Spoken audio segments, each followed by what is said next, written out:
얼마 전 도미니크 로로의 스테디셀러 심플하게 산다를 읽었는데요.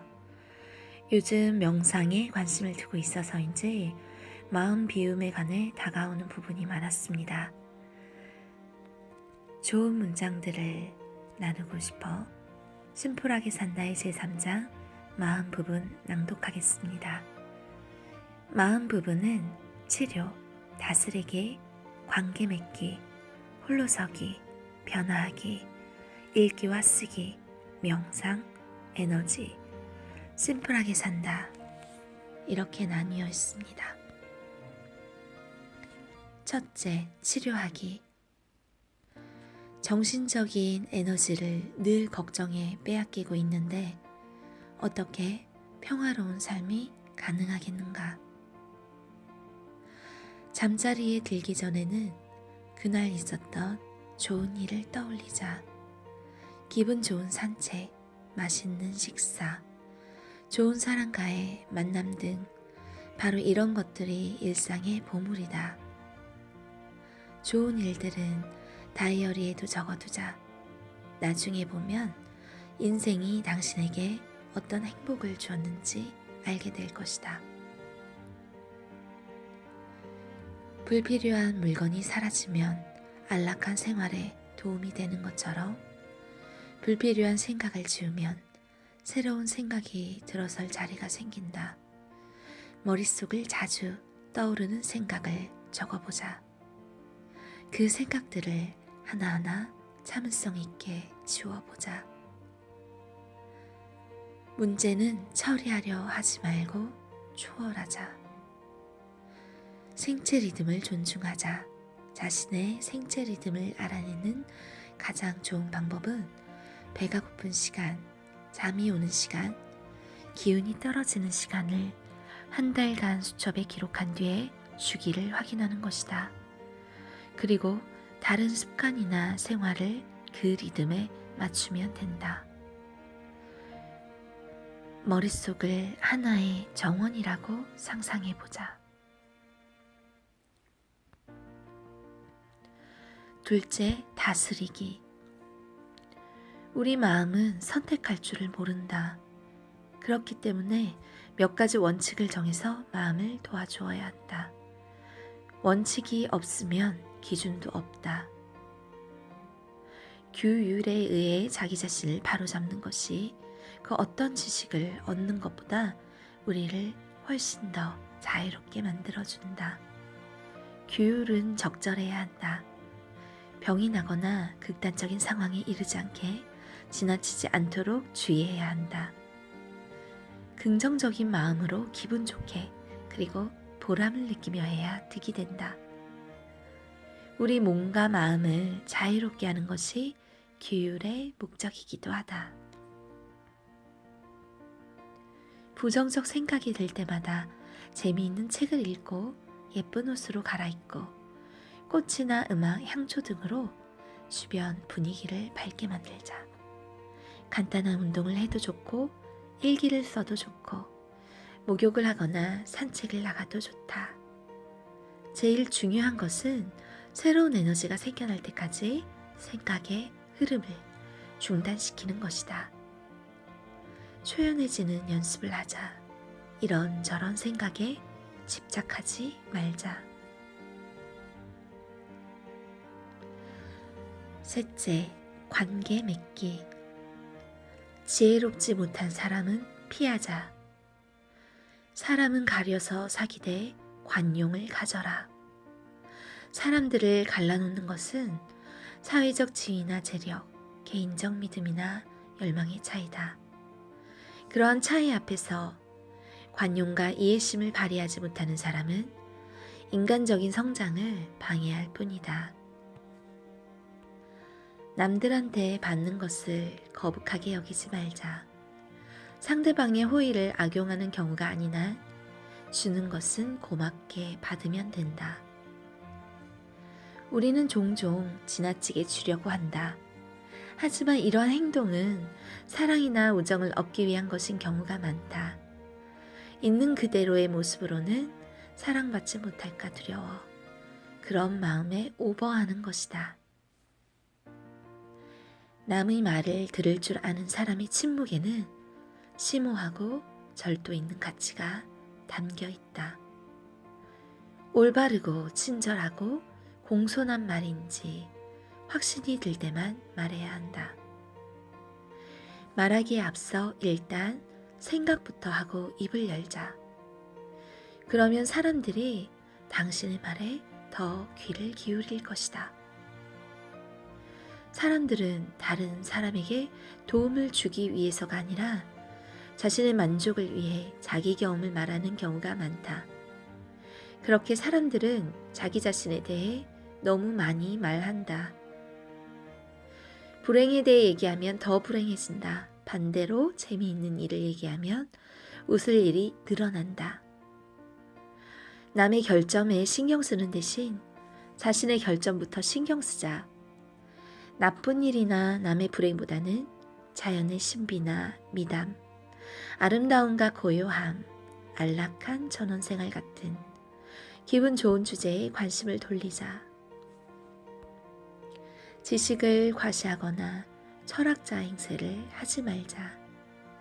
자신은 실제로 그 생각대로 살지 못하고 있으면서 그렇게 사는 척 연기하는 것이다. 어떤 원칙을 가지고 있는지 자랑하지 말고 그 원칙을 따르며 사는 모습을 보여주자. 어떻게 먹는 게 바른 것인지 가르치려 말고 스스로 바르게 먹자. 자신이 한 것에 대해서는 그 어떤 자랑도 늘어놓지 말자. 원하지 않는 일은 거절할 줄 알아야 한다. 친구들과의 모임에 가는 것을 거절한다고 해서 초대한 사람이 상심한 나머지 절벽 아래로 몸을 던지지는 않는다. 다른 사람에 맞추느라 자신의 계획을 바꾸지 말자. 남에게 구속되지 말자. 변명을 늘어놓지 않고 미소 지으면서 거절할 줄 아는 용기가 있어야 한다. 넷째, 홀로서기. 자신에게 기쁨과 즐거움을 주는 것이 무엇인지 찾고 자신을 기쁘고 즐겁게 만드는 행동을 하자.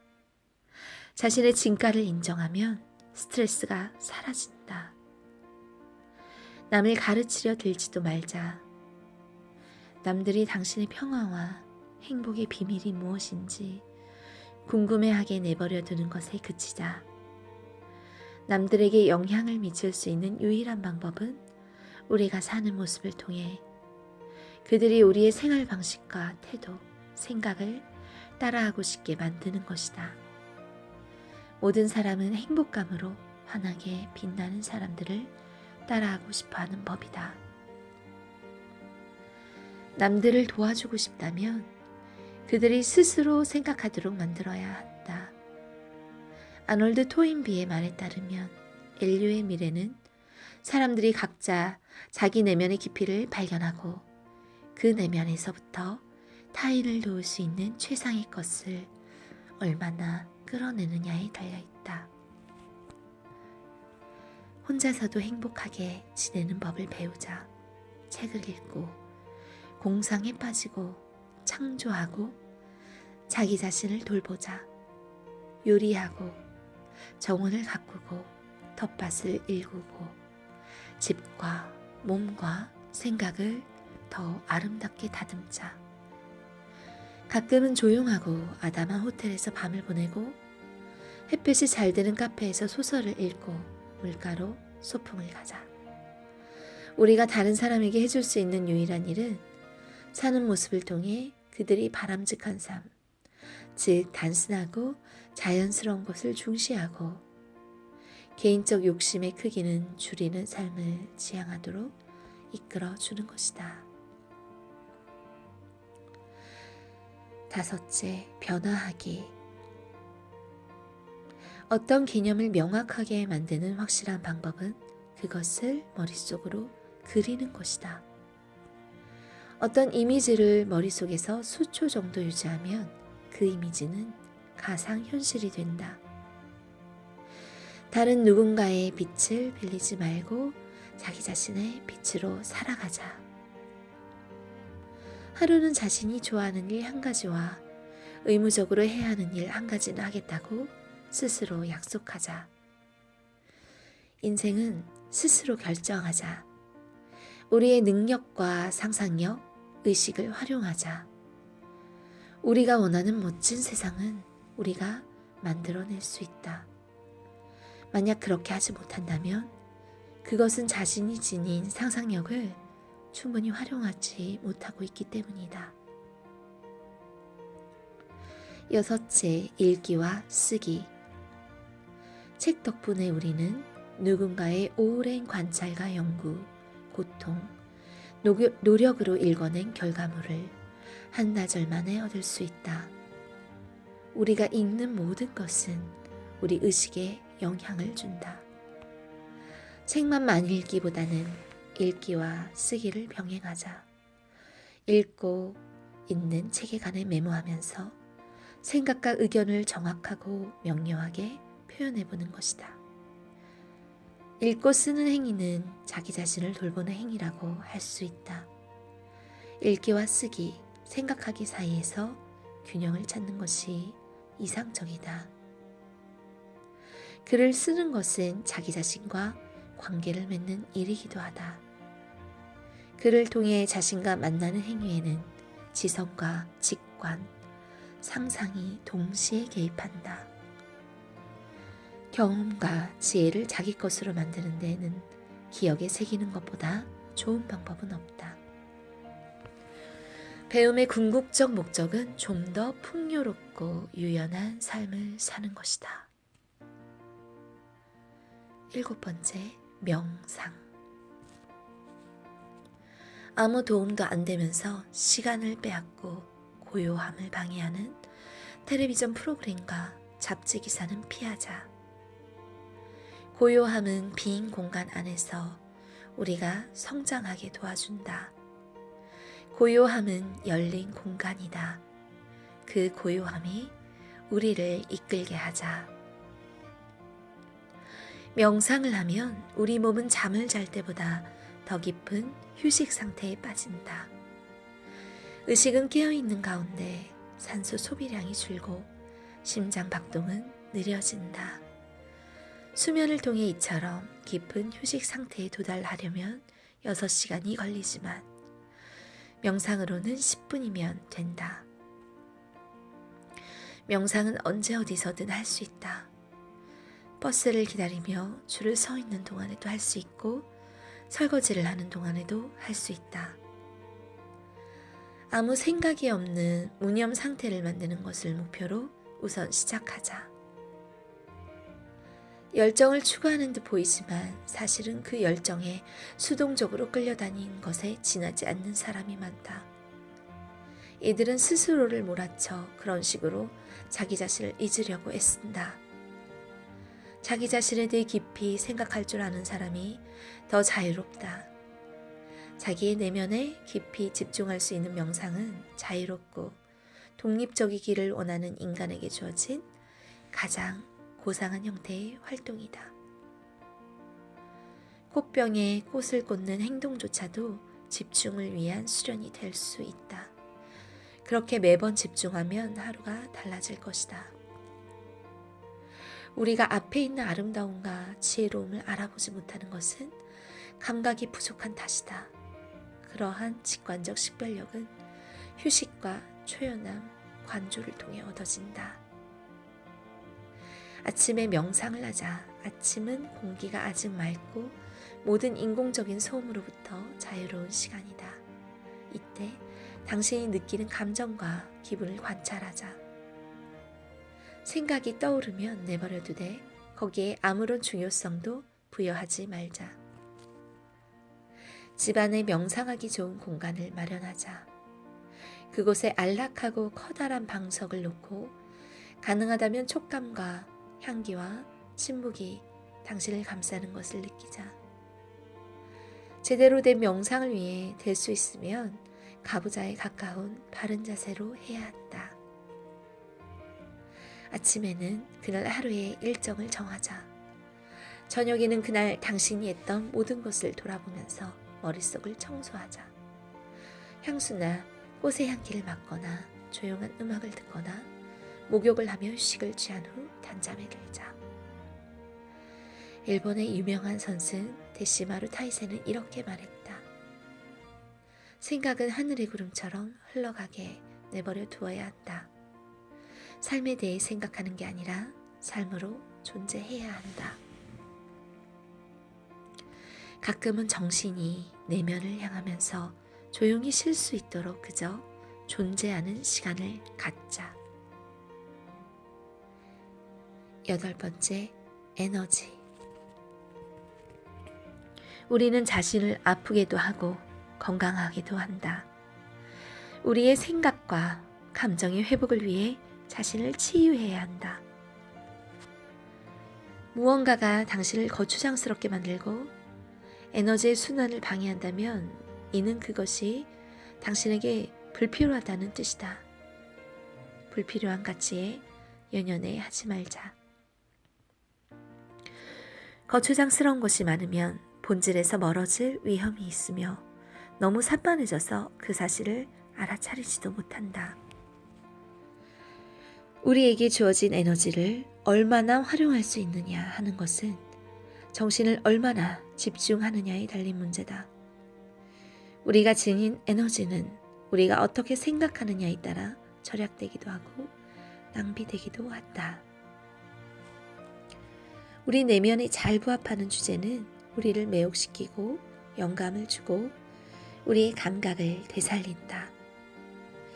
그렇게 해서 우리가 기쁨, 열정이라 부르는 에너지를 가져다 준다. 질병의 유무는 정신이 얼마나 깨어있고 균형을 얻기 위해 얼마나 노력하느냐에 달려있다. 우리 몸을 정화하고 몸에 꼭 필요한 것만 남기려면 체내 불순물을 제거해야 한다. 불면증은 기의 차단으로 인한 경우가 많다. 몸의 일정 부위, 특히 뇌의 에너지가 너무 몰리면 뇌가 지나치게 활성화되어 휴식을 취할 수 없게 된다. 그럴 때 가벼운 운동을 하면 몸 전체의 기를 순환시킬 수 있다. 노자가 말했듯이 슬픈 것은 설령 그것이 아름다운 것이라 하더라도 관심을 두지 말자. 주변에 두는 물건과 사람과 정신적인 것들은 정성스럽게 골라야 한다. 그것을 통해 삶의 열정을 되찾을 수 있어야 한다. 9번째, 심플하게 산다. 불교에서 말하듯 인간의 불행은 갈망과 소유욕에서 비롯된다. 에리 프롬이 말했듯이 꽃을 바라보는 것은 존재하는 삶의 방식이고 꽃을 따는 것은 소유하는 삶의 방식이다. 인생 전반부에는 쾌락을 맛보고 갖고 싶은 것을 가져보고 경험해보는 것이 중요하다. 하지만 이와 마찬가지로 포기하는 것 역시 하나의 기쁨이라는 것을 알아야 한다. 잘 살기 위한 최고의 비결은 바로 포기를 하고 초연함을 얻는 것이다. 그저 쌓여있는 물건들은 죽은 물건이다. 그러므로 그 물건들을 당신의 삶, 시간, 에너지보다 더 중요하게 여겨서는 안 된다.